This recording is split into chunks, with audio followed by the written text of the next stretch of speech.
Okay. Let's see. Okay.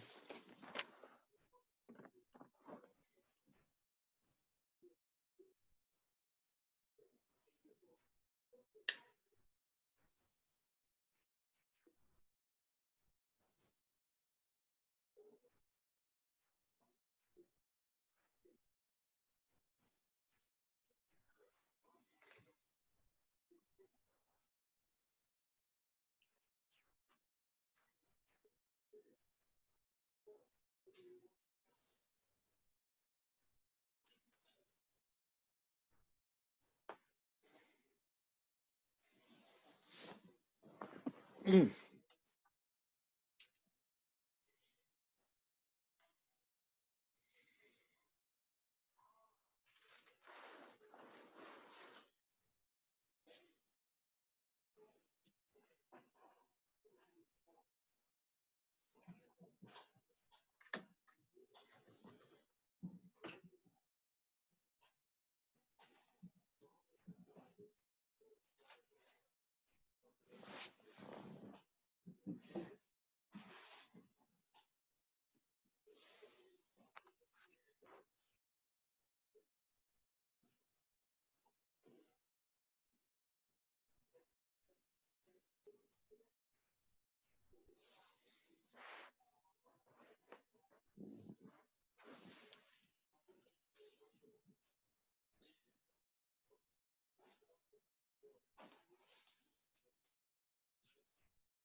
Hey, Gary.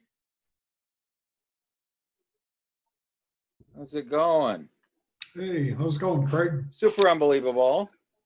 I just sitting here, we're trying to keep our dog skinny, and he comes here and trades me. He throws a rawhide chew at me and then stares at me. That's what he's doing right now. He's He's over trying to here. train you to fetch. Yes, I mean, well, he actually trades, and I always tell Amy that I said that's a legitimate trade. You can't turn it down. Yeah, yeah. But anyway. He knows that there's more fun things to do than dream analysis, you know? Well, yeah. Well, dream analysis is always not fun when you begin it, but when you're done with the dream, it is fun. I mean, Yeah. that's what Marie-Louise von Franz said. When Jung was her analyst, and she would go to him, and she just scared to death, you know, and I mean, she was just really frightened for every analysis. And then he says that she and Jung would do the analysis, and at the end, the dream, and then they're both sweating, at the end, and Jung would go, whew. He says, "Aren't you glad you got a Jung to interpret that dream for you?" I'm glad you like that Hillman book. The problem with the other Hillman book is it was too much about. I just can't handle people thinking that the anima and animus have to do with real people. And whenever you bring up the anima, then they all say that that's not fair to, you know, it's an ancient, antique way of looking at things, you know. And so this Oh, it gets revisioning. so Go ahead. well, it gets so confusing because like Raph, he talks about the ally, but then he also talks about the anima. I'm like, and yet to me, I would think that they would be different, or but the ally is the anima in a particular form. You know, I mean, that that to me just made no sense whatsoever because the anima seems to have, the anima seems to have an incredible shadow aspect. At least Well, in this. yes, she does, and you know, you're going to hear James Hillman talk about it too. But you know, the one thing that is you know, one thing Hillman says, and he says that you know, we have it, and men and women have an equal anima and equal animus within them, but a man is more unconscious of the feminine side, and the woman is more unconscious of the masculine side. And then when they try to do, you know, when they try to bring out their feminine side, they're very poor imitators. Or when they try to bring out their masculine side, they're very poor imitators of either men or women, you know, based on the, and then they have the you know, the aspect that men tend to be moody, you know, Yeah. and women tend to be very you know, take this very hard stance, and no one can disagree with it. You know, von Franz in her book on typology, you know, with Hillman, she she goes about like a woman who's animus possessed. She, especially if she's a thinking type, or not a feeling type. If she's a feeling type and her inferior function is thinking, then she memorizes all the, and then she just spouts it from memory, you know, and yet defends it fiercely from anybody that is, you know, criticizing it or whatever. But anyway, it's kind of a it's interesting, and you know, I really just think that early Hillman is you find stuff in him, you know, with that, like the pandemonium of images that you won't find anywhere else, you Yeah. know, and yet it is so self-explanatory towards the young things, and that's why I learned so much from him. But I'm telling everybody, you don't need to do it. I'll if you don't want to read it, that's fine. How's Kevin doing? You look I'm fine, frozen. thank you. Fine. Oh, all right. Yeah, I was gonna say you looked a little frozen there, you Hmm. know. But Yeah. No, I'm fine. Thanks. yes, I'm. Well, what I noticed is it looks like Kevin's actually able to get a haircut. I'm like, Yes, if you notice, well, you know, I can actually get a haircut now, but um, you know, my brother has got really long hair, and so I'm just trying to copy him. But I will get one soon. But anyway, okay. Well, do you guys are the two ones that are up for yeah, I have no dreams. I'm dreamless. I'm in a okay. desert. I mean, it's awful. Well, you don't even have an old dream that you Oh, I'm sure there's like an old dream somewhere I could dig up, yeah, but I just think we should go with people's recent dreams first. yeah, okay. I can actually bring up one of mine too if you don't have, do you have one, Kevin? Kevin, Kevin, you're muted. yeah, he keeps freezing. Oh yeah. I in yeah, either very sober or very happy thing. I'm going to get my dreams. I'll bring up my old dreams too. Yeah, any you know dreams. I'll tell you just a second.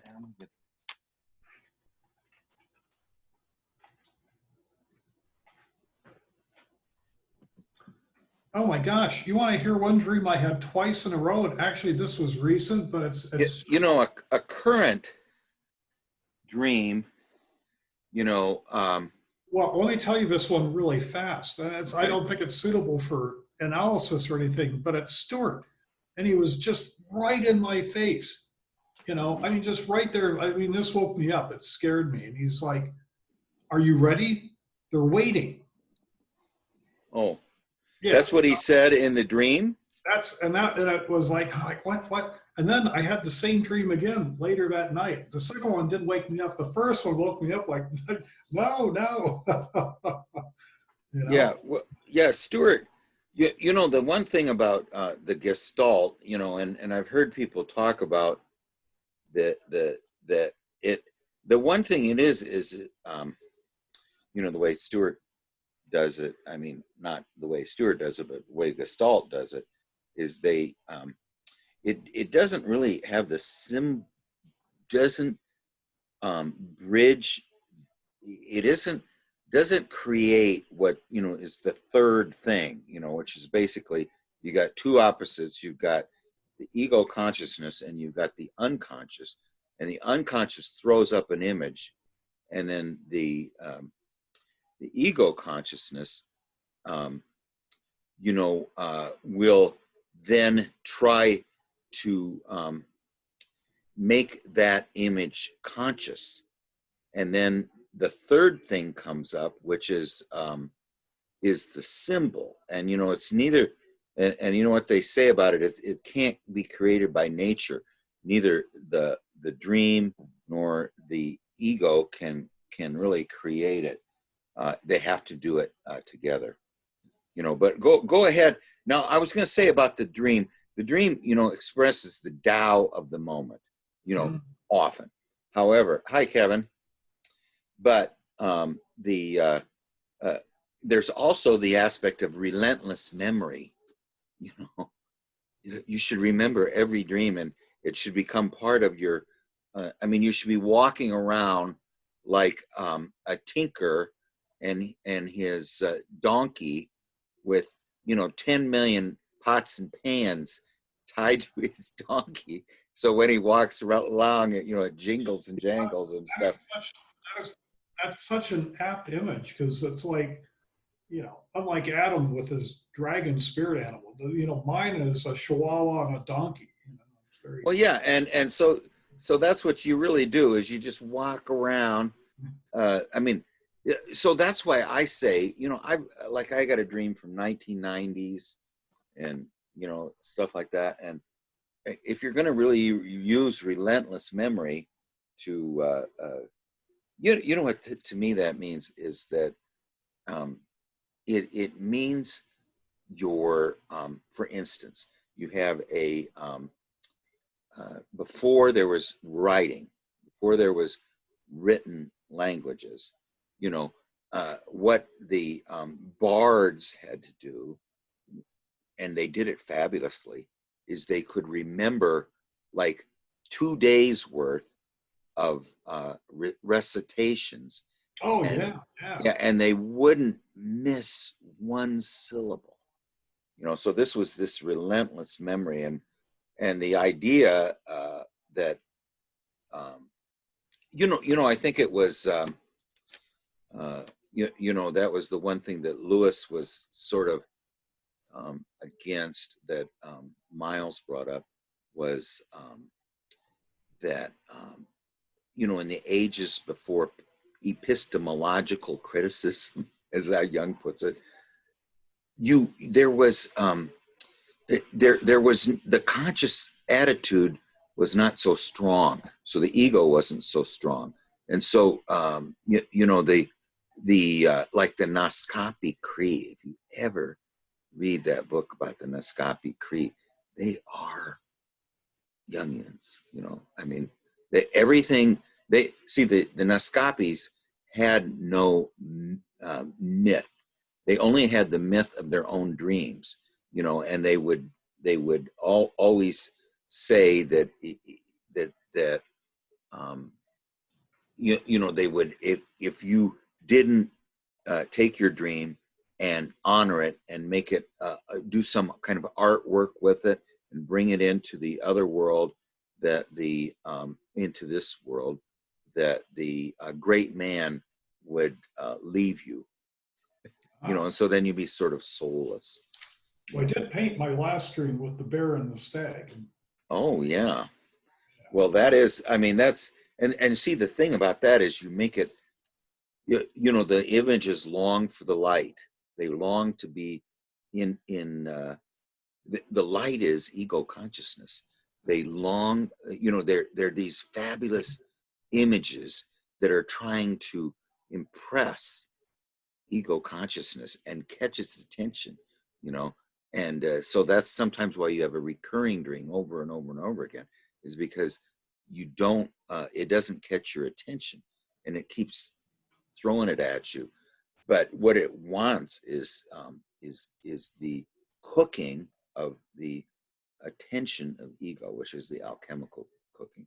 But anyway, either Kevin or Gary or Ivan, just go ahead and give us a dream. I have some too if you don't have any, but mine are, I actually am not following my own advice because I've been, you know, doing, and, you know, I am following Ivan's advice. You know, I try to do a meditation before I have a dream. I found that this couch right over here, you know, I get up about 2 o'clock in the morning and to read because I have to go to work by 6.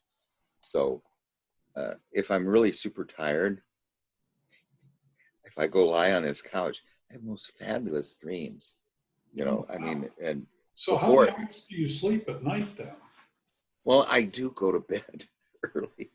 Oh yeah, you and me both. Yes, I go to bed about You maybe know, it's like, 7 or something like that. You know, yeah, I hear you. so it's 7:30, 8:30, something like that. It's not 7, but I anyway. find I find the times actually that I remember my dreams the best are when my sleep is interrupted for some reason.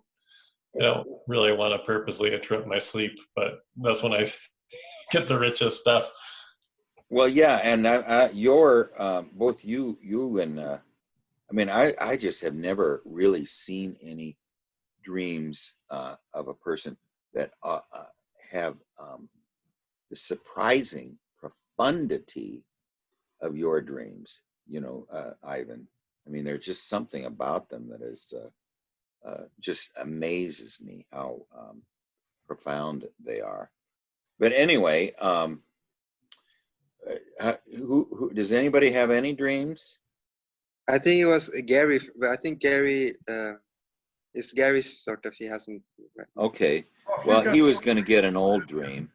Otherwise, If, I'll if, have an old one. if not, I have one, so, Okay. Well, why don't you start out with Kevin because he's looking for one. okay. Yes, I was going on a vacation in Turkey, and I called my friend in Europe to tell him that I cannot go back to Europe because if I go back, I won't really be able to do studies. And he was barbecuing and he was having fun and he was fine with it. And in Turkey, I went to this hotel, which was connected to the Turkey, like a small island connected to the mainland with a small bridge. I was working in this hotel. So I moved from being on vacation to actually now working there. And so I'm now in the main reception, and our boss is President Duterte. He's like the president in the Philippines right now. So he was our boss, and some colleague of mine told us that Michael Jackson has been here, and Presidente takes out his number from the reception desk, like underneath he takes out his number, And Michael Jackson's number contained a lot of 2 and 7s. I think the last 2 digit was 77 or 87. And the next scene is that one of the client or customers in the hotel was not happy with a haircut he had. And so what happens is that he gets a new haircut by a new guy. Um, and I warn the new guy that is doing his haircut, which is in my life has been a colleague of mine. He's from Palestine. He gives you too short haircut. Like I can see he's getting too short. So I warn both of them. That's getting too short, perhaps. But he was the guy doing the haircut was not too bothered with it. He wanted us to do it his way. And the next scene is that there is a guy that is has been there twice, a Norwegian guy. He was gonna stay there with his wife. So I take him to this room where there is all the essentials, like that, such as towels, soaps, and so on. And I think he was there because perhaps he was getting retired, but he looked quite not too old, like so he was somewhat young in that sense. And the last scene is that I see a big tower that has fallen down. Those towers which you put for perhaps electricity or something, like a large tower was down on the earth. Like that's my last scene. Okay. All right. So we're going to start out with, again, I kind of like these type of very complicated dreams because. Yes, I don't like to share because I learn more a lot. I learn from you guys, so that's why I share them because. Yeah. Well, if you take the dream, even though it's very complicated, and break it up into little parts, and then put it back together again, it's sort of like those rock readings I was talking about, where you get 8 images from 4 sides, and then you put them together. So you're vacationing in Turkey, and you didn't want to go to Europe because you would stop doing your studies, but you went there anyway, didn't you? Or do you consider Turkey Europe? Yeah, that's the thing. I think this is very interesting, Greg. I don't know if it has to do with centroversion. You mentioned centroversion before. I feel like I don't know if Turkey is in Europe, but it's like the meeting. Yes, between it is. It's an area actually that's the middle plane between like Persia. It's the middle plane between the East and the West. Now the fact that you are have your nationality both East and West, so you're coming to the place, the middle ground, that is the space between East and West. So I don't know really how you define your Eastern heritage and your Western heritage, but Turkia, as they say in Norway, is actually quite a vacation spot for Norwegians, along with the Gran Canaria, But anyway, so you don't want to go there because you're going to have to stop your studies. But then, I didn't. It was not. I was gonna stop. It was more if I stay in Europe, I won't be able to do my studies. Yes. But you go anyway, correct? I mean, or at least you go in the middle point between. Yeah, I went to Turkey. Yeah. So anyway, now Turkey is, at one time Istanbul was kind of and of course, you got Constantinople and Hagia Sophia, so there's this history of what I think is so beautiful, and I don't know if you guys think of the Eastern Orthodox Church is so beautiful, and I love that they call the head of it now, who's a Russian, the Metropole, but anyway, now instead of going to Turkey, you go to an island that is connected with Turkey on a bridge.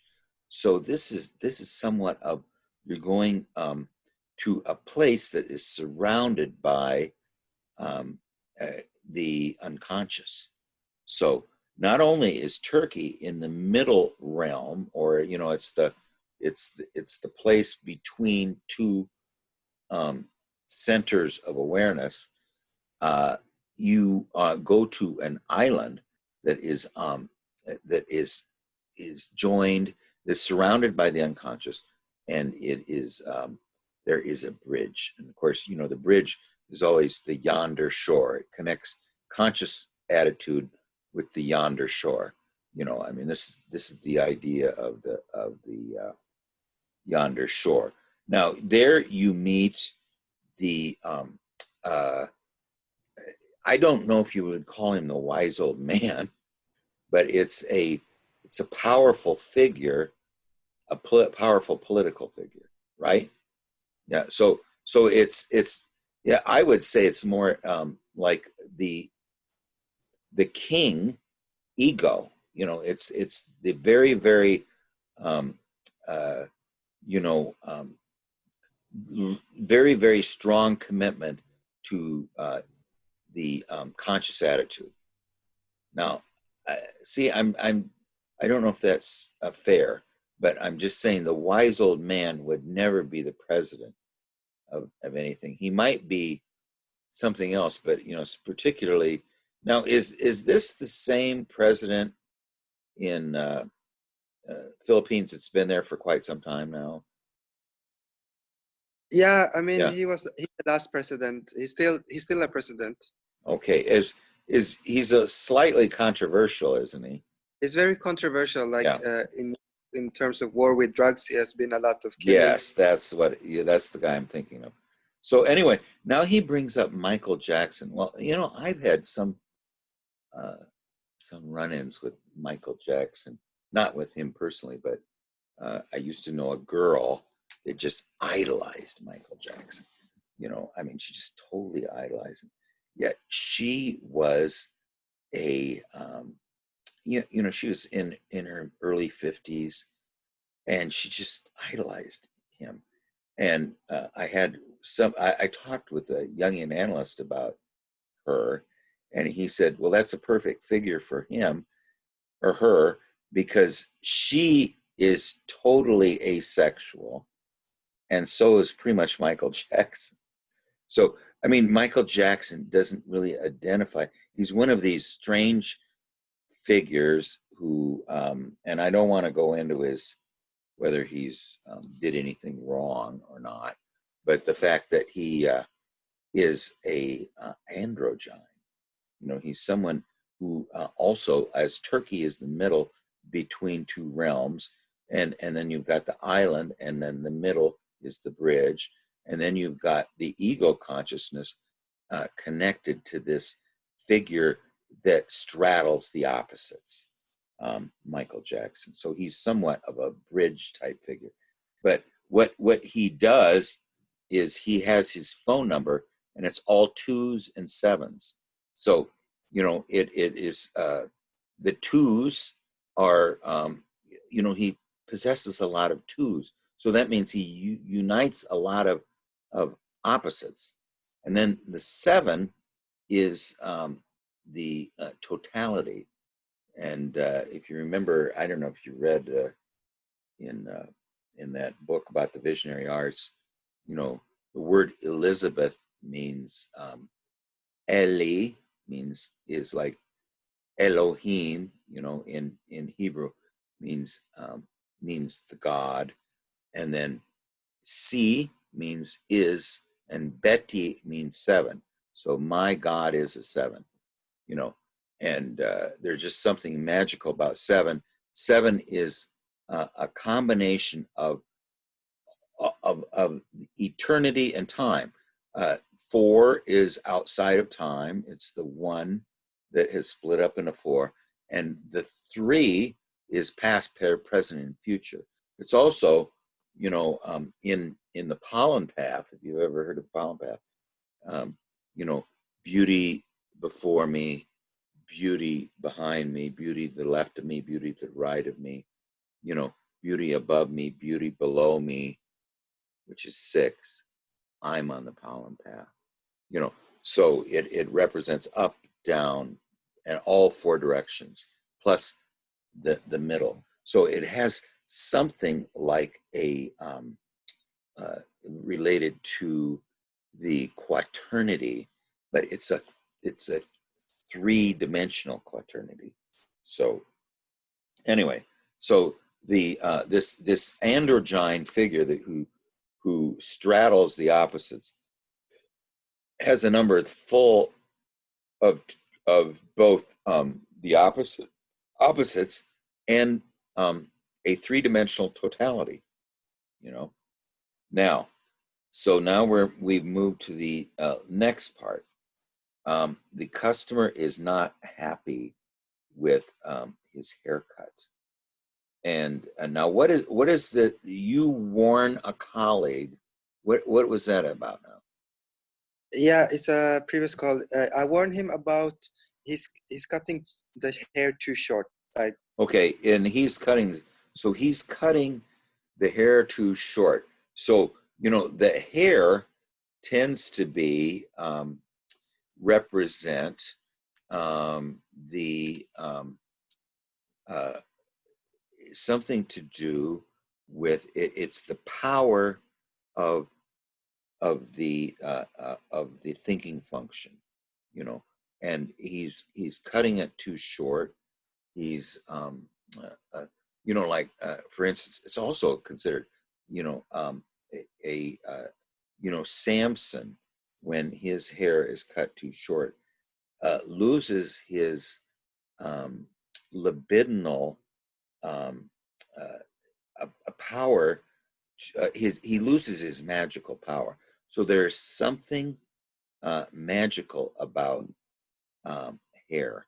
You know, it's funny. The only animal, one of the only animals that has hair just grows out of their head only, and then they're naked everywhere else, is human being. Grows out of their head. You know, they do have, you know, maybe a beard, you know, but it's a very unusual animal, and it never stops growing. There aren't very many animals whose hair never stops growing.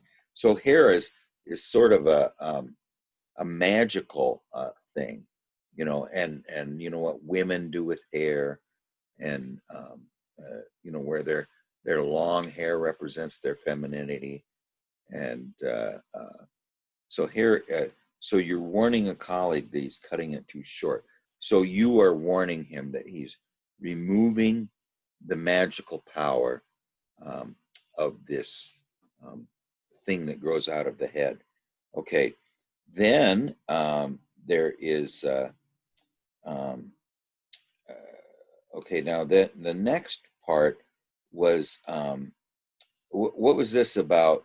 A guy has what now?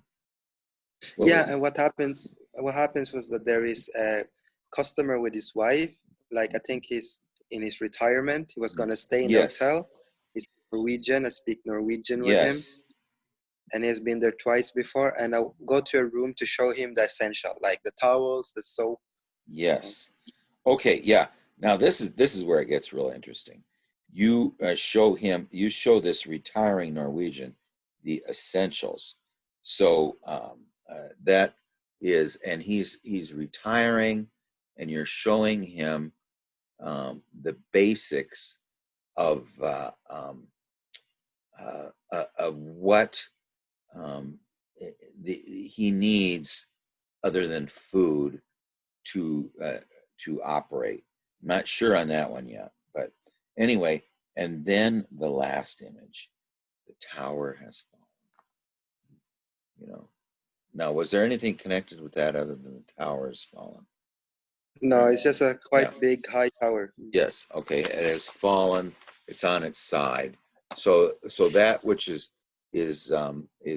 connects the upper and the lower is now horizontal.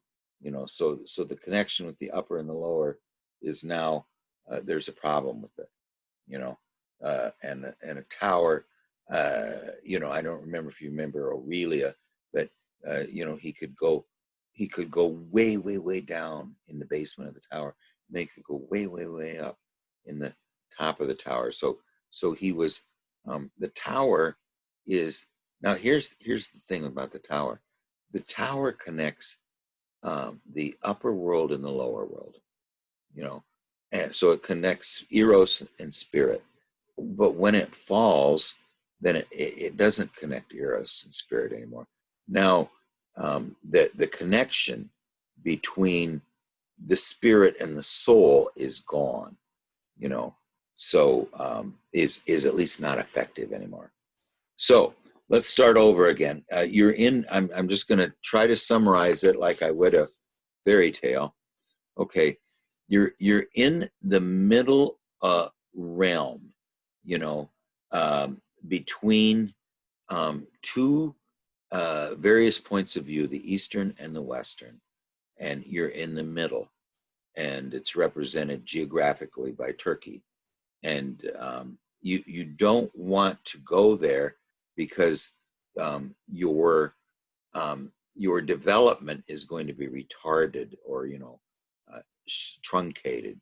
So you're feeling that if you go here, where are you going from? Are you going from the Philippines Yeah, to? I'm Yeah. I'm going from Norway to Turkey. So I Okay, want you're to going go. from Norway to Turkey, not from Yeah, Philippines to Turkey. So no, go ahead. yeah. So for me, it was like I want to go to Turkey because it was like a vacation before, but I suddenly start working there for some reason, and so for me, it was a good step because going to Europe or going to Norway would entail that I would be able to do my studies or Europe, just like other parts of Europe. Yes. So if you go to Norway, then you can begin the process of development. But if you stay in the middle, you don't think that's going to happen. So That's when it. Sorry, it's correct. It's when it's going to happen because if I stay in my back of my mind, if I stay in Europe, I won't be able to pursue my Jungian studies. I have to go away from Europe to Turkey because I where's don't the look. best? Oh, so Turkey would be the best place to do your Jungian studies. No, it was more about getting away from Europe, like and going. I was going on vacation to Turkey. Okay, where would be the best place to do your Jungian studies? If I could, if I had the money, it would be Zurich. But I mean, in the because I dream, don't in have the the money, dream. so if in a dream, I was not going any. All I knew that I have to get away from Europe. That's all I knew. Okay. So if there's something about Europe that is not conducive to development yet. So anyway, that's there. So you're going to Turkey though. So there's an idea of you're going to the middle realm, but you're in kind of a limbo. So that's one of the aspects of being in the middle realm is you are in a limbo. So now if you're in limbo, you can't either engage in the conscious attitude or the development attitude. You're sort of in a stasis between development and not developing. So you actually have moved into that place where that's a timeless dimension. How somebody goes to the enchanted realm and he can leave, but he's never supposed to come off the horse, because if his feet touch the ground, he turns into ashes because he's been gone for 200 years. So the idea here is that you're somewhat this is the timeless realm. This is it's a realm that's between two forms of development, and this is one that is kind of just where nothing happens. It's vacation. But so then though you go there, and now instead of going to Turkey, you go to an island that's connected to something by a bridge. So it has something to do even more so with a unconscious realm. It's an island that is surrounded by the unconscious. And then you have the ego attitude was represented by the president of the Philippines having a connection with someone who transcends the opposites. You know, Michael Jackson. You know, I mean, he's even though he's a puer eternus. You know, he's sort of a Peter Pan-like figure. But a Peter Pan-like figure is one that lives in the place where we never grow up, where we never develop. So, I mean, and Michael Jackson certainly represents. I mean, he even called his house Never Never Land. You know, so I mean, so the ego attitude is somehow linking up with. So first of all, you got the problem with you can't develop. Okay, in Europe, but you go to a place where you don't develop. It's this middle realm, and you're just going to be there vacationing, and then you go to an island, which is almost an enchanted place, and then the ego attitude is linking up with the puer eternus, you know, which is again all three of these are images of stasis, of nothing happening.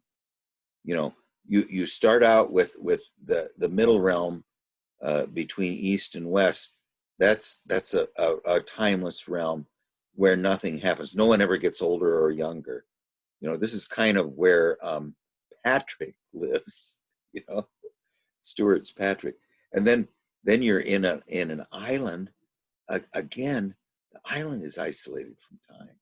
You know, and there's a bridge on it, and then you've got but you're working there now, and then you've got the ego attitude is linking up with the puer, and the puer though has two aspects which make it magical.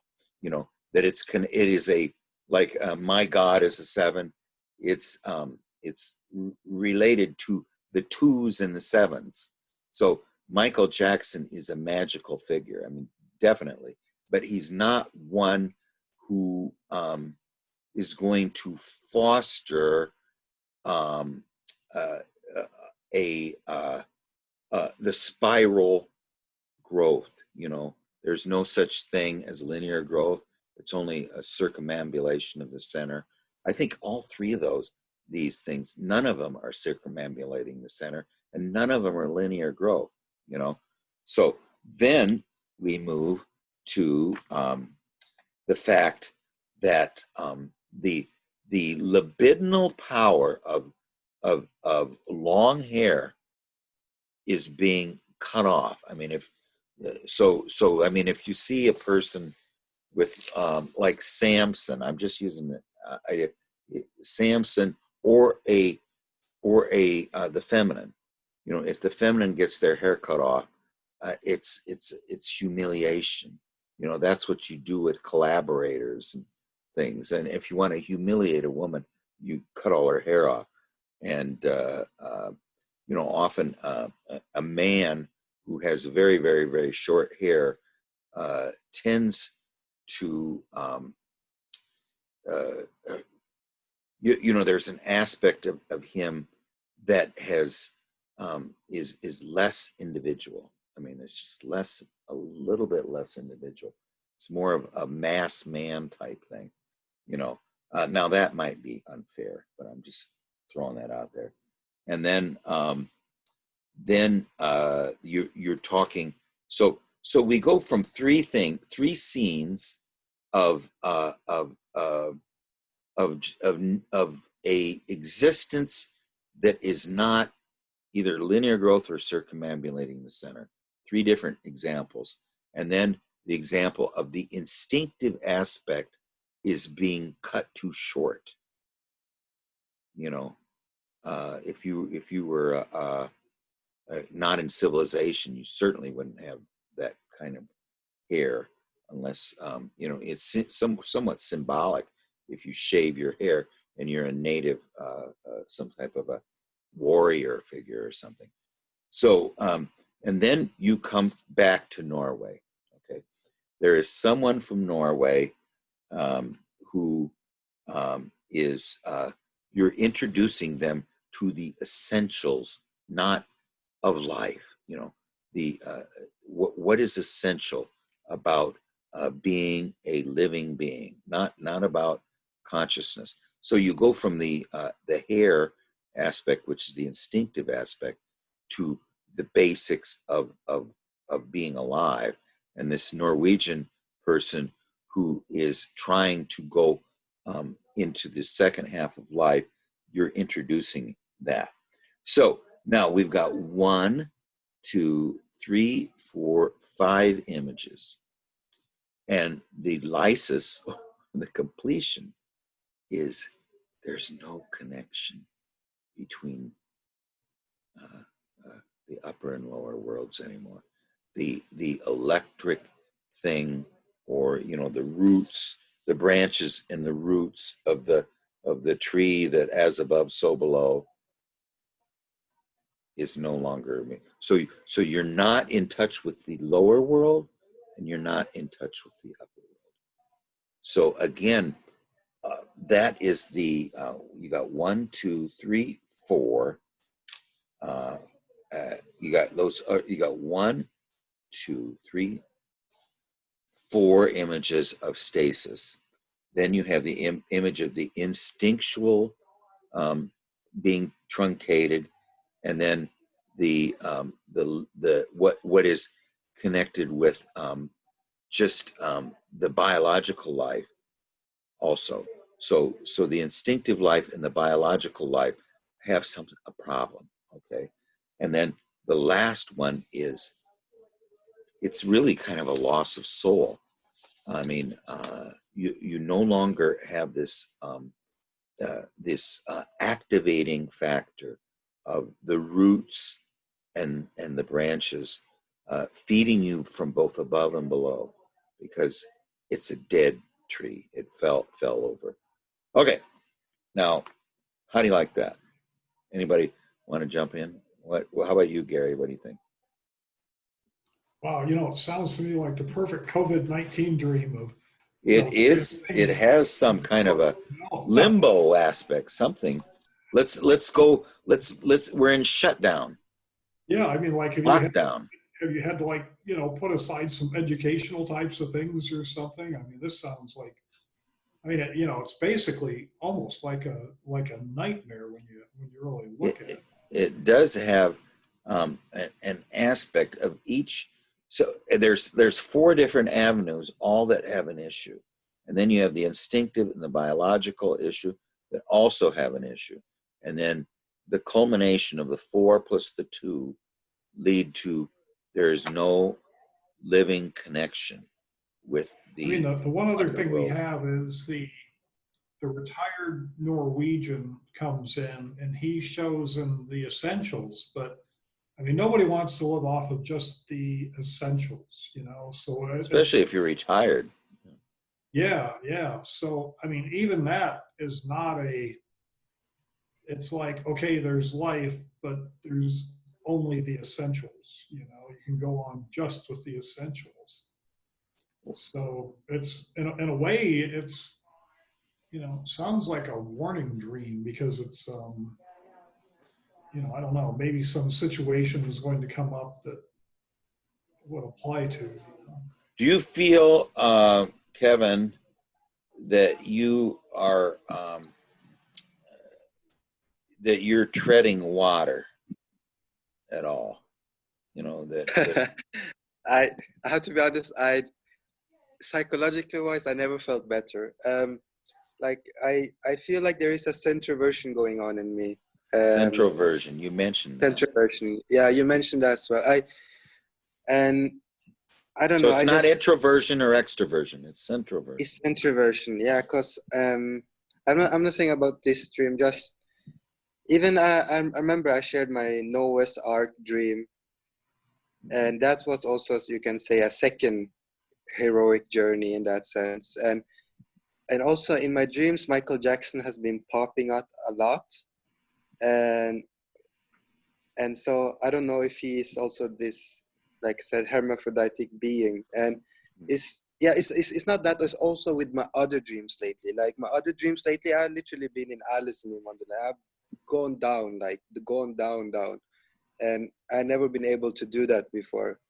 And I don't think I would be able to do that. I think there's something centroversioning connecting between my left and right brain, which I remember Ivan had a dream and he's 35 and I'm 34, so I think there is some connection that is happening right now, like at least with my lately dreams, which I haven't shared. But I wanted to share this because I wanted to learn more, like how to analyze.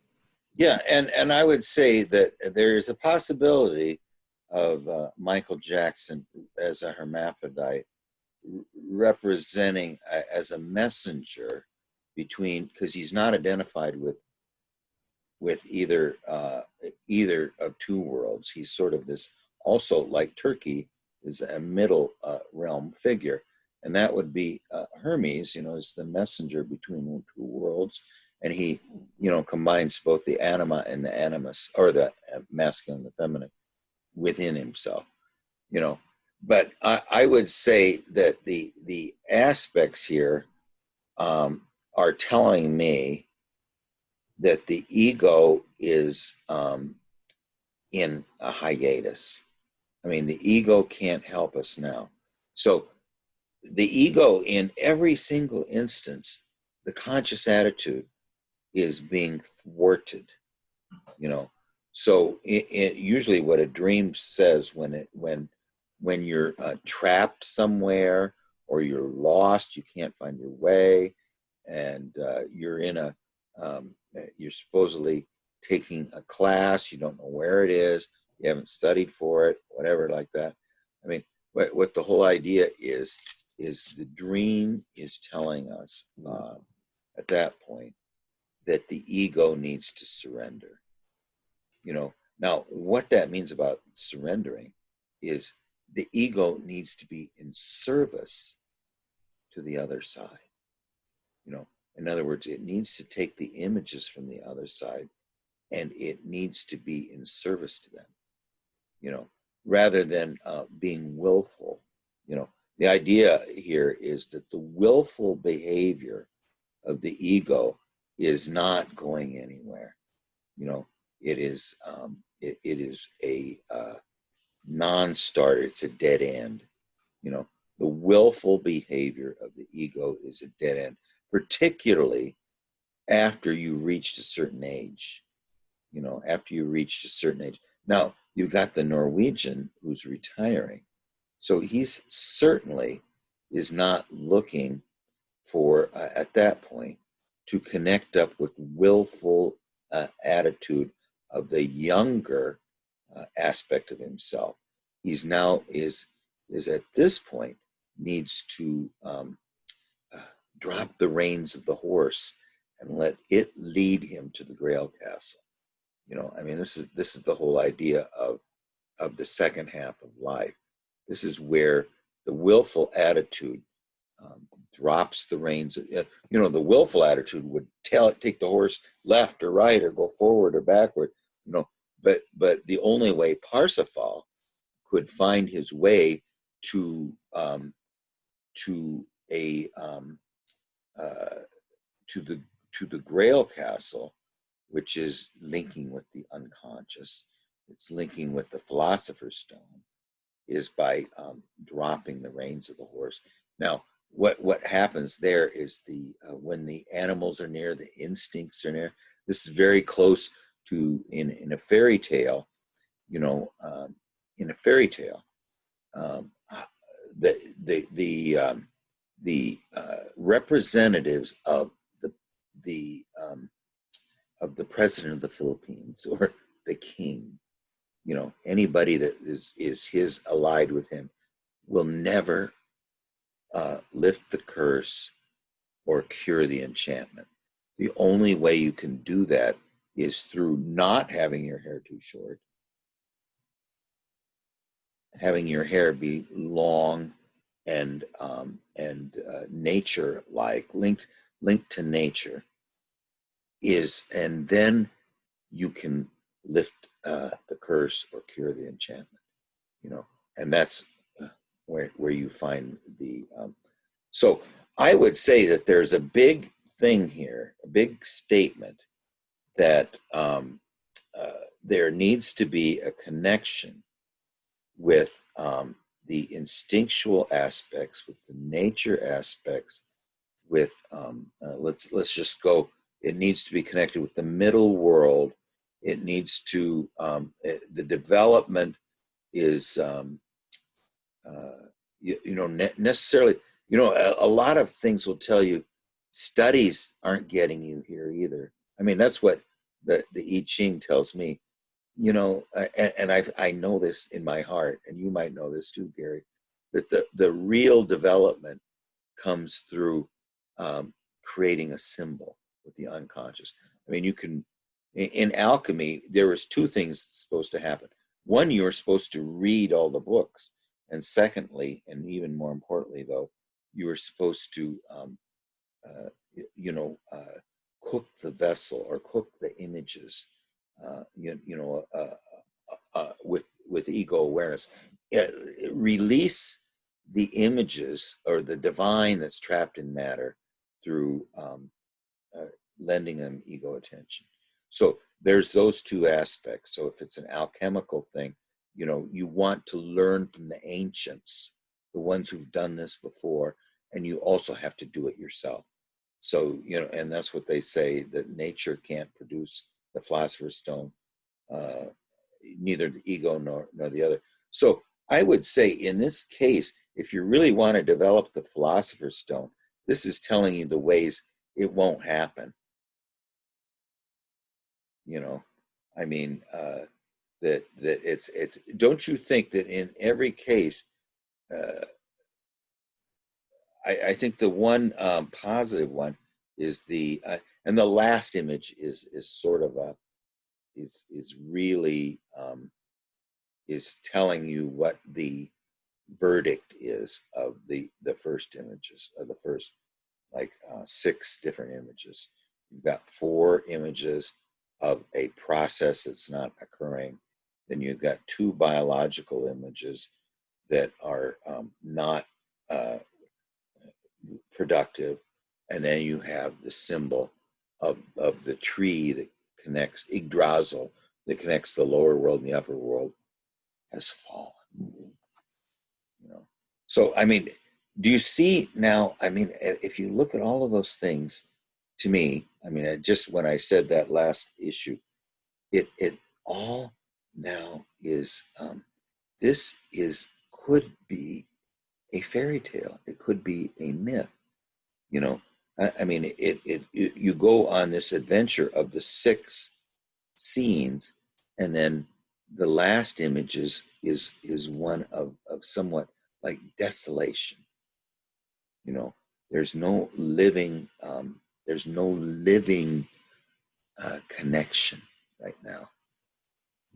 Now if you had an image of the tower deepening its roots and pushing up into the sky and drawing the strength of the upper world and drawing out the expense of the lower world, and you in the middle, then that's different. But when it falls this way, okay. Well, I think that's this whole dream is extremely powerful. Okay. What do you think, Ivan? So I didn't quite.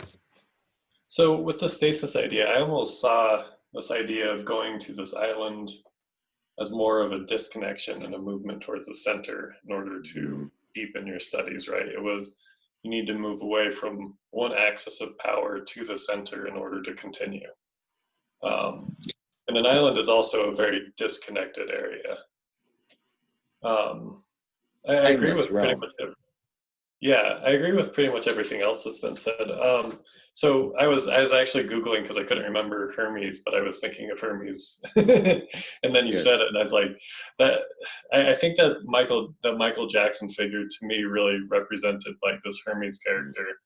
And then I started looking at what Hermes represents, and it's it can be wealth and finance and trade, and so you have this figure of authority calling to this god of finance and trade. I wasn't really sure what to make of that, but I thought that was an interesting image, especially with the twos and the sevens. Well, yeah, and the finance and trade, you know, is this is um, where it's the middle realm. You know, it's the realm between the buyer and the seller. You know, is this middle realm. So those who are in need of things go to the market, and those who have things to sell go to the market. So this is really what it is. It doesn't have so much to do with when it's called the God of commerce and the God of exchange. It's the God of exchange, really. It's there is an energy exchanged between the two. You know, it's like this old thing where your newspaper is more valuable to me than this quarter. And then the guy that's selling the newspaper says, your quarter is more valuable to me than this newspaper.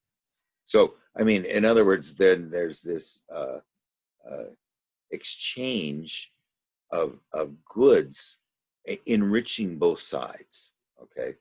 Now, so the idea of exchange is, it really is the middle realm. And, you know, that's the idea of Hermes, is he's the he has wings on his feet or his hat, and so he's the connector between, he is the messenger between the world of man and the world of the gods. And that's why in alchemy, you know, he is considered the not the savior of man. He's the redeemer of the great world, you know, the Salvator Macrocosmi. And the reason he is because he's part of both sides, you know, and he's the one that unites them, you know. And he's what do they say about that? He's the beginning of the work, he's the work, and he's the goal. So I mean, it's this idea of going back and forth, you know. And he goes back up, you know, in the peregrinations of Michael Meyer, you know, he goes up through the seven heavens, and then he finds there that it's all white there, and that's not what he's looking for. So he knew that his strength returned when he comes back to the earth, to Rubedo.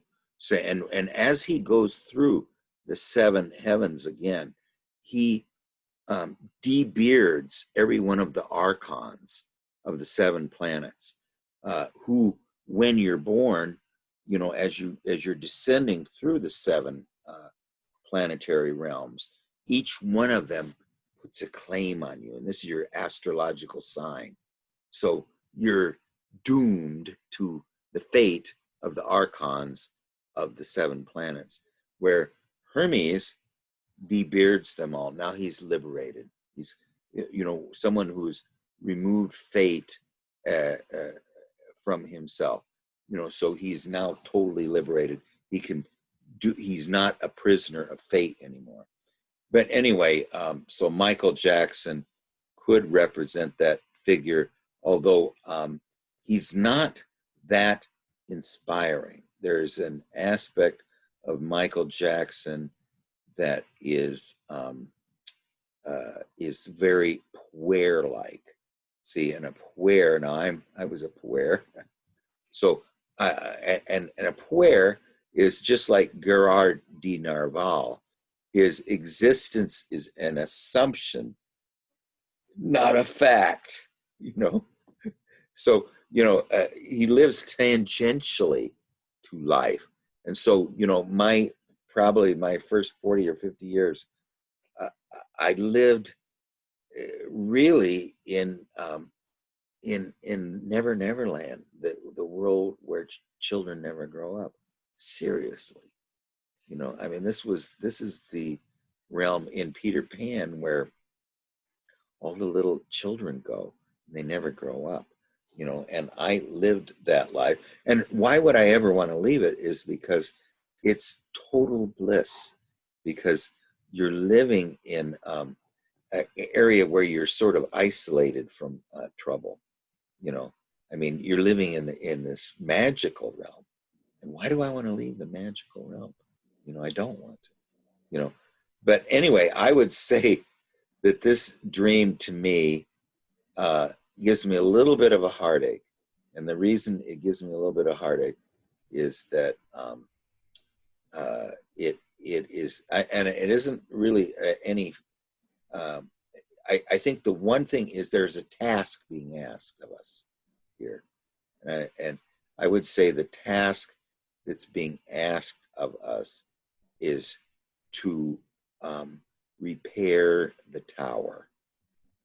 And the reason the tower has fallen is outlined in the first 6 scenes.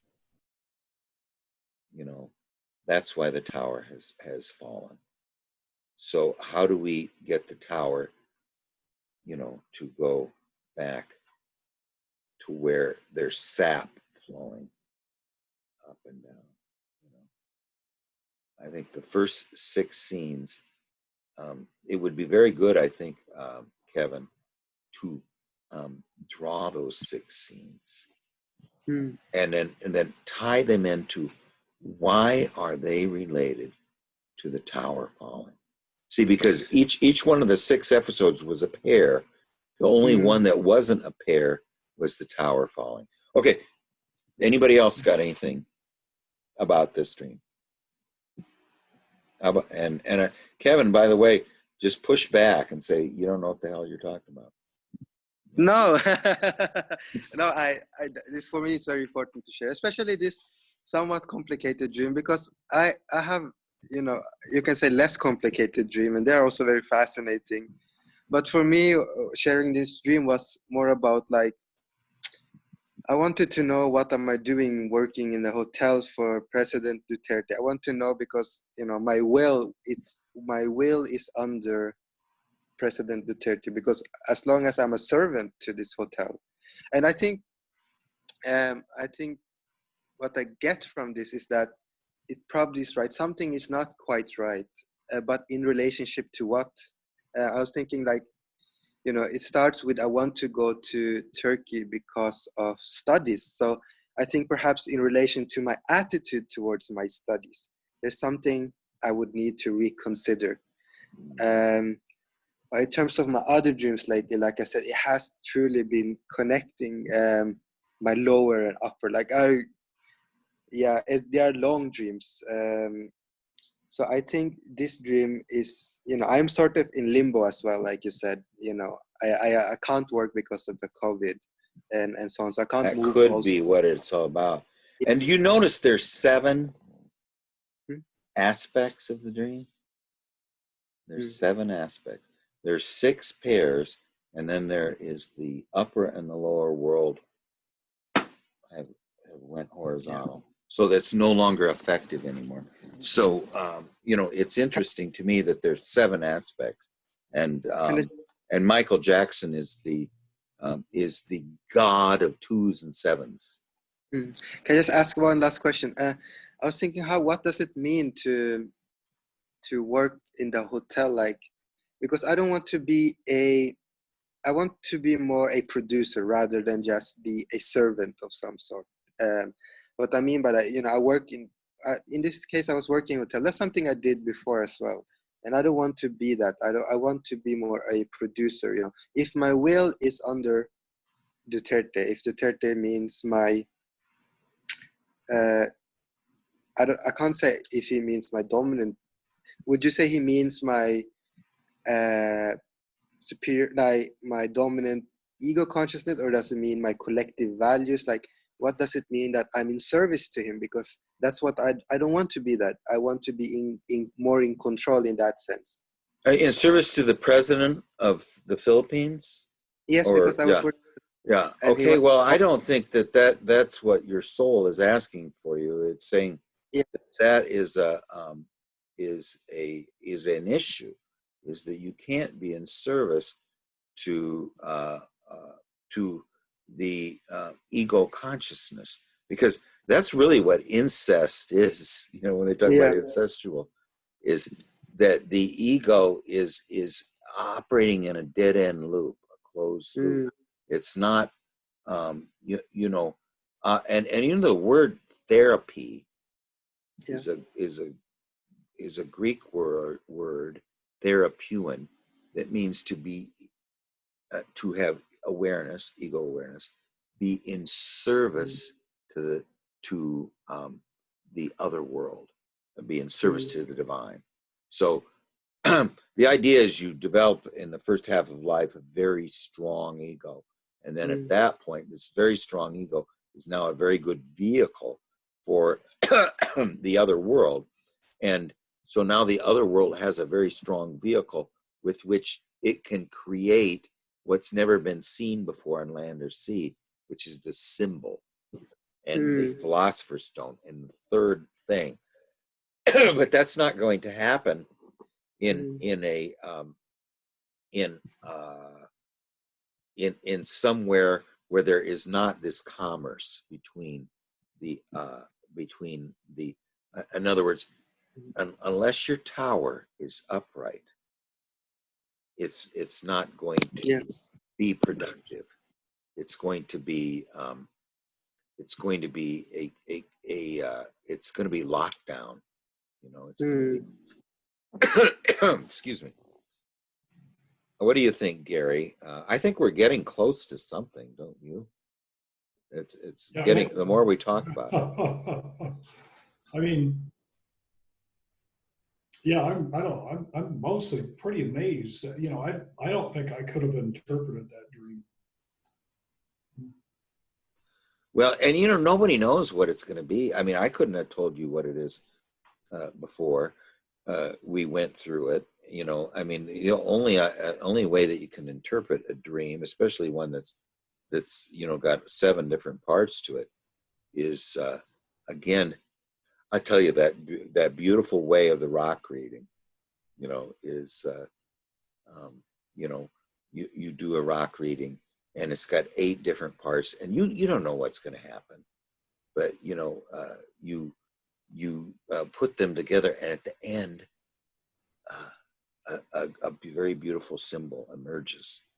You know, so in this case, yeah, I mean, see, this is what's fun about a complicated dream, is if you just stick with it and you break it up into different parts, and then you try to pull them together. And in this case, you know, I see 4 images of things that are happening that shouldn't be happening, and then 2 images that aren't productive. Okay, let's put it that way. They're just not productive. They seem to each one be trying to do something, but no, there's some kind of a block. And then the last 2 have to do with nature is not serving us. You know, we cut off our hair too short. Our hair is too short. And the third one is, or the second one is, that you need to get, now see, this symbol of the Norwegian who's retiring, I think, is personality number 2 for you, Kevin. And this personality number 2 needs to return to the essentials. And you're going to, the essentials are that aspect of us that is not contaminated with outer world artifice, you know, anything that is artificial. So the retired, or let's put it this way, the aspect of the Norwegian in you that is now leaving the world of your studies, you know, which you if you you know, you're afraid your studies weren't going to happen. The Norwegian is beyond this. So now what is he up to? He needs to be reconnected with the essentials, you know, which is the you know, the non-artificial world. And you know what what Marie-Louise von Franz said, that the most genuine thing that we own, any of us own, are our dreams, the genuine, authentic products of the unconscious, is the one aspect of ourselves that is totally natural and not distorted by the ego consciousness. So that really is nature. That's the aspect where we're broken, because the ego is separated from nature. The dreams aren't separated from nature; they are nature, and this is what we have to return to, to heal ourselves. So yeah, I would say the image of the Norwegian. If you see, there's sort of a progression, but the Norwegian now in us, since you're Norwegian, is representing a aspect of you that is not worried about your studies. And see, this is what I often get from the I Ching, when I'm sitting there reading 4 hours and I'm not doing any dream work and I'm not doing any active imagination, and then the I Ching tells you, this is ridiculous, Craig. I mean, you're not going to get anywhere with all these this reading. You need to do soul work. You need to develop a relationship, a relatedness, an eros relationship with nature, and nature within you. And this logos thing that you're doing with books and stuff, no. That's what revisioning psychology is going to tell us too, is that the primacy of the soul over spirit, and the fact that spirit is not what Jungian psychology is asking us. And that's what Freud. Jung was the son of the mother, and Freud was the son of the father, and the son of the mother is the son of eros, and it's of relatedness, but anyway.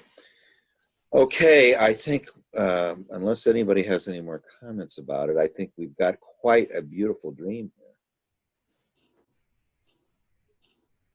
Okay, how about Gary or Ivan? Do you have a dream that you want to go over? Very beautiful, Kevin. Don't you think that was beautiful? Yeah, thank you so much. You really did. Yeah, a lot of to think about. But it was. Thank you so much for everyone's. Yeah, well, it's and I just say that there's a lot of images there, but they're all, remember that this is non-ego talking. So it's actually the ego is being given a gift by non-ego, and it speaks in such beautiful metaphor, and How about an active imagination? Yeah. Yes. And if you're going to do an active imagination, I would ask, you could start anywhere, but one thing you might want to do is ask the tower, what happened? I'm sorry, ask what? Ask the tower, what happened to you? Why are you not upright? What happened? Oh, yeah. No, actually, I was referring to, I've got a recent active imagination. Oh, I see. Okay, yeah, go right ahead. Go ahead. And then Ivan, if you want to, let's go with Gary, because I think it's Gary's turn. But I always like to listen to Ivan's dreams. I hope you have some. Yeah. Do you have a dream, Ivan? We could do, I always think my active imaginations are somewhat suspicious, but. Not necessarily. But anyway, Gary, it's your turn, though, I think. Ivan, you're muted. Oh, I said I have a short dream, but it's your turn. Like, I'd like you to take your turn. Go ahead and do yours first. Mine's Okay. a little short. Okay, but we definitely got to spend some time with you, Gary. So go ahead, Ivan. Okay, so There's a game of volleyball being organized. I don't like volleyball. It's like no. I'm I'm tall. I'm 6'4", so people like whenever there's a game, they think I should stand there and do whatever you do in volleyball, and I really don't enjoy it. So I'm trying to find a position to blend in, but not really play the game, just kind of stand there. Um, Mhm. and so it says, I'm trying to find a position to blend in, but they want me to stand in front of the net because I'm tall. While standing to the side before the game starts, a barely audible, beautiful woman indicates that she wants me to pick her up in my arms. Um, she's dark-haired, really small and petite, has like a flowing white dress. I spin her in a circle joyously while holding her close to me. She indicates that she would like me to set her down next to a puzzle and play it with her, and so solve this puzzle together. So I do, and that's the end of the dream. So So you danced beautiful. in a Oh my circle God. when you picked her up, did you say? Yeah, a circle. Yeah, it's so beautiful. I mean, I don't even need to interpret it. It's so beautiful. But anyway, volleyball is where the sphere is knocked back and forth between one side and the other. Okay, and so in other words, the sphere or wholeness goes back and forth, and the ego and the unconscious, are playing a game with Hmm. wholeness and the sphere. Okay, Gary, are you tall? 6 foot. So Okay, all right. Was your mother tall, Gary, or just comes from a tall family? I mean, Ivan. well, I'm yeah, just saying. Who cares? I'm just saying. It's. But anyway, you got the spheres going back and forth between the unconscious and the conscious. But this is not something that Ivan enjoys. The idea of why he doesn't enjoy it is because he doesn't fit in with it. He is there's an awkward aspect to it for him, so he doesn't really fit in with it. And this might be have something to do with the fact that your superior function is thinking, right? Yeah. So there might be an aspect that the thinking aspect of you finds this boring or finds this not productive. But that means the conscious attitude doesn't like it. So it doesn't mean that it's not productive, but the conscious attitude is not really down with it. With the sphere going back and forth between the two worlds. It just seems to be not a productive attitude for the thinking function aspect of ourselves. Okay, then here comes the feeling function. Now, what does this mean, barely audible? So she's like trying to say something to me, but it's a whisper. I can't hear Yes, her. if She's like a mute. she's very so she is a aspect of the of the nature world that is far away from the logos. In other words, she's very linked with the eros, and she has in other words, she's not full of the word. She's not the word. Now she has a flowing white gown. Okay, the flowing white gown is has something to do with a there is to me it's the spiritual aspect of the eros.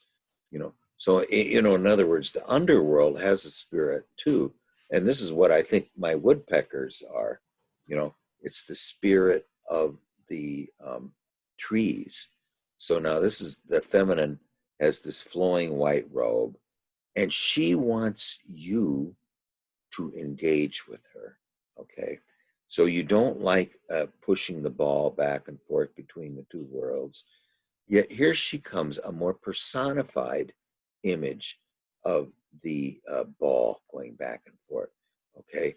And she wants you, okay, if you don't like this image of the thing, it's too abstract for you, just a sphere going back and forth. How about me, this beautiful dark-haired um, anima figure, engage with me?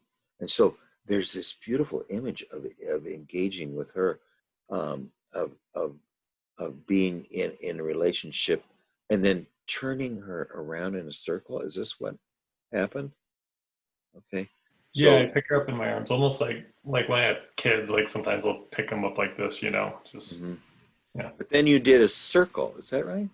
Hmm.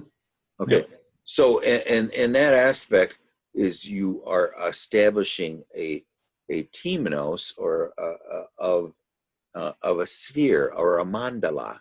So you're doing a mandala with the anima, you know, with the feminine. Okay. And she uh, then says, set me down near the enigma, set me down near the irrational. And let's, you and I, Mr. Thinking Function, and me, the uh, the the one who's not related to logos, let's sit down and work on the irrational together. So, as the anima is the bridge to, and the inferior function is the bridge to wholeness. I mean, it's actually where the unconscious finds a permeable barrier. So, in other words, the inferior function is a permeable barrier, which you, despite your thinking function, know that you need to have a relationship with it, and you cultivate it, through your dream works. And but she wants you to set her down near the irrational, near the enigma, near the puzzle. The one, a puzzle is not something, it's not like a say like a, a proof in geometry, or some kind of a logical argument. It is not. It's very far from the world of consciousness. So let me do a quick review here. Um, the aspect of the unconscious and the conscious, sharing the sphere between the two realms, seems too abstract to us. We don't find any identification with it, and that's because we don't feel that we really fit in with this. This is not our essence. The fact that we're not exactly the right size for it, and yet the conscious attitude says, no, Ivan, you need to be very close to the net, because this is where you need to be. But you don't like it. It's not something you're excited about. Then suddenly, who appears? But this redeeming feminine appears. She doesn't speak. She's barely audible, and she and you create a mandala. Now, I bet Gary knows all about this. I mean, Gary, you do these, don't you? What is it you do with your body work? Oh, the chakra dances. I mean, Yeah. I guess you could say you're dancing a mandala on those. Yes. I mean, there's an aspect of that. You're forming a mandala, and then she is the guide. The anima is known as the psychopompos. So she is the guide of souls. She is guiding us here, and she's doing it in a way that is not at all abstract. She's dark. She is seductive. She's enchanting. She wants us to perform the mandala, and there is no denying her. You know, there may be a denying of this abstract sphere that goes back and forth, but you can't deny her. I mean, you know, an invitation like that, Ivan, do you feel that you could possibly turn it down? I mean, I don't know how I could, you know, I mean, so in other words, she's creating this irresistible um, invitation to interact with her and create wholeness in the mandala. And you really are doing it. That is a dance. And then after the dance, she's saying, okay, now let's go to the inner world and deal with the irrational. So the first aspect of the volleyball game is too abstract. The second is the same thing, but it's not all abstract. It is very, it has all kinds of personifications of true relatedness. You know, anything that is personified, we can have a relationship with it. You can't have a relationship with the volleyball. You know, I mean, you can't have a dialogue with a volleyball. You certainly can have a dialogue with her. Did she have a name, or is she anybody that you know? No. Just No. an unknown woman. That's even Yeah. more mysterious. You know, so the unknown woman is inviting us, and see, this is the aspect. I think that the first aspect, the abstract way, is not your way, Ivan. The abstract way is not your way. You are a thinking person, which is very abstract. The only way for you is through the inferior function, you know, and it's through having a relationship with the inferior function and letting it lead somewhere, you know, letting it lead us. And yet we're in dialogue with it by creating the mandala with it. You know, this is a very powerful image, the aspect of the second image, you know, especially when she's so interactive. You know, let's sit down and do the puzzle together. I mean, she's not at all, she's very inviting. She's not anything like Gary's woman with 3 lovers and he's not one of them. You know, I mean, this is, yeah, well, you know, that came up in Nerval too, you know, and this, I just thought of that dream. I mean, that dream has meant a lot to me, by the way, because of the fact that it is it is an image of the soul, you know, not including, I mean, you know, excluding us from its thing. So it's really a challenge to us to, what are we doing wrong that we can't do it? But now here, in this case with Ivan, it has, the anima is anything but standoffish. You know, she is totally participatory, you know, and totally inviting, and you know, and is leading the way towards dialogue with her. Now let's go over again what she does. You know, so when does she appear in this volleyball game? When, can you tell me when she appears? When I'm standing to the side before the game's going to start. Mm-hmm. So she just suddenly appears, right? Yeah. Yeah. Yeah, it almost felt disconnected in a way. Oh, When I okay. woke up, it was the part of the same dream, but it was almost like, was that 2 different dreams? Because all of a sudden there's volleyball, and then this girl just appeared, and like that game just kind of disappeared from the dream. And from beginning to end, it's an invitation to you, isn't it? I mean, she's being very inviting, isn't she? Yeah, very.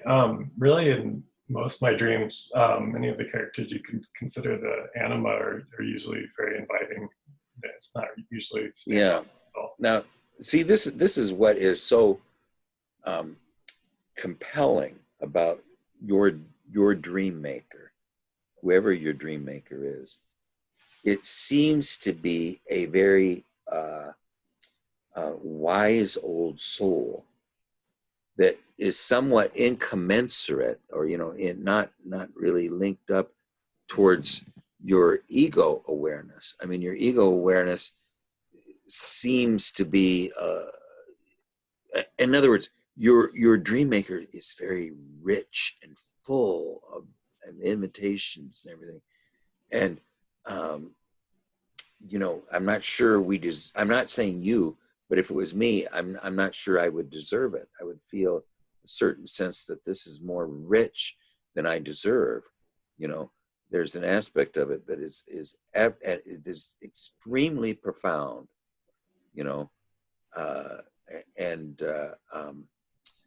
And I would say, like, it's this, that it has a wisdom that I've not earned.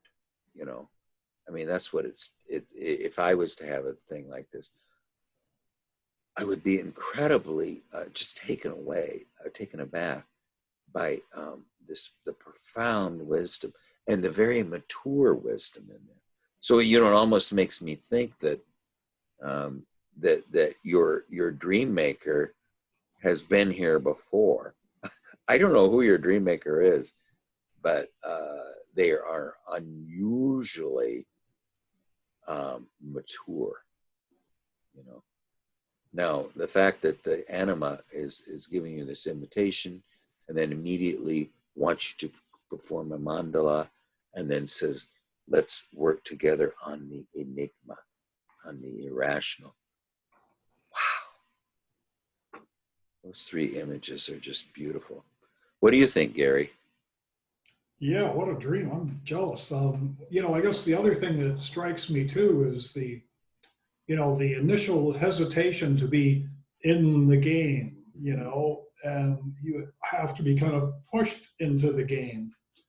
And then not only do you have to be pushed into the game, but you are at the border, at the dividing line, at the, the area of Hermes between the conscious and the unconscious. Go right to the middle, go right to the net. There. And that's not where you want to be. And yet it's serendipitous. I mean, it's just like, oh my gosh, but right at that point is the thing which personifies it and, suddenly makes it real and approachable and really. Absolutely beautiful. What do you think, Kevin? Yeah. I was literally I was in his dream right now, literally. Like it was it's profound dream. Beautiful dream too. Yeah, I feel like Ivan. If it was my dream, I think my dreams is pretty much about me and my shadow most of the time, and I feel like in your dreams, it's not so much about the tension between your ego consciousness and your unconscious, which is the play in the valuable, the play of your conscious awareness and your shadow. It seems like your psyche is not, at least in this case, at least at this time in your life, is not too interested in that. It is more interested with your relationship to your anima. And so the question is, what is the anima? I mean, there's so many associations for her, but I would say, she's your heartbeat, your life impulse. And to see you carry your life impulse basically around, I mean, what can be a better image? And so how does she reflect in your life? I would say, from what I have for the short period, it could be your music, I mean, anima is the bird, she comes and goes. And so she's your dreams, she is your visions, and she is also your imagination. She has a long hair. Her long black hair is probably also, her connection with the darkest sphere. I don't know if you played or engaged with a lot of music these days, and now she's dancing with you. And the very fact you're able to take her feet out from the ground. I mean, I think the most difficult thing a person can do with the anima is to capture the heartbeat. You know, when she comes, that impulse to do something, whether it's music, whether it's whatever creative endeavor you do, is to capture the heartbeat. I mean, for me, it's I capture it and I have to remind myself 3-4 days. Like if I have a project I want to do, like make a movie or make something, I have to remind myself because my anima has gone by that time. But for you, you are able to literally lift her off. So I would say if you do have or indeed engage in those creative endeavor those days and you have this dream, for me, it would be a telltale sign telling me, go for it 100%. Another thing with your dream is that, can I ask you psychological type? Are you, you said, are you an INTJ? Do you know that for sure? Or Yeah, I'm an INTJ. I'm pretty sure. NJ? INTJ. I don't Yeah. know. If you're NJ, then you would have introverted intuition dominant, and introverted intuition dominant has to be rooted by your extroverted sensing. And so this tandem, I think, is your puzzle. Introverted intuition, what it does, it takes images and synthesize them. Extroverted sensing, it's more about experience the world through your bodily senses. And so obviously, because you have a dominant introvert intuition and your sensing is obviously less developed, it, I think, is reflective in the puzzle game rather than doing mountain climbing and so on. And so what this says eventually, it says that in your dreams, you are connected with your, you can say, less developed function, if your function, which give a sense of wholeness. And this wholeness is essentially also the image of yin and yang. And the very fact that turning around like, a wheel, I mean, that's your psyche, or your psyche essentially in Tao, there is no obstacles. It's essentially in Tao. So, okay, just to summarize, I would say that, I would ask myself, what did I do those days? Did I play music, or what did I do those days to eventually give me this kind of dreams? Like, what creative endeavor did I do? Whether it's active imagination and so on. It's very beautiful, Kevin. I mean, that's wonderful. I just wanted to ask Ivan, do you know, now I have no doubt whatsoever that my inferior function is sensation. Do you feel that are you handy? Like I like to work with my hands, or Are you good at fixing things? And I'm not experienced at it. yeah, I mean, do you do a lot of home repairs all by yourself without any problems? Yeah, when I do it, I don't usually run into any problems. I'm really meticulous when I do it. I'm one of those people that reads the instructions 10 times and then goes about doing it. Yeah, well, I'm horrible at it, but I think it might be a good idea if you can go to like Humanetics, that's where you can do a test and just find out whether you're INTP or INTJ. I think it's important. See, if you're INTJ, then your inferior function is sensation. If you're INTP, then let's see. If you're a P, Extroverted feeling. Your extroverted function. I'm an INTP. So yeah. See, I'm an INTJ. So I'm the same as you, but it says so your extroverted function is thinking, extroverted thinking. If you're INTJ, then you're an extroverted thinker and an introverted intuitive, which is the same thing I am.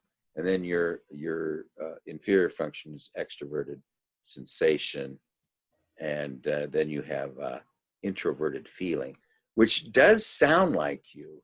I mean, the fact that you're an introverted intuitive tells to me why you are doing the dream work, even though you're involved in a very thinking relationship. Well, I'm like an accountant or whatever, so I do a lot of thinking function stuff, and Stuart always tells me that I'm intimidating because I'm doing that.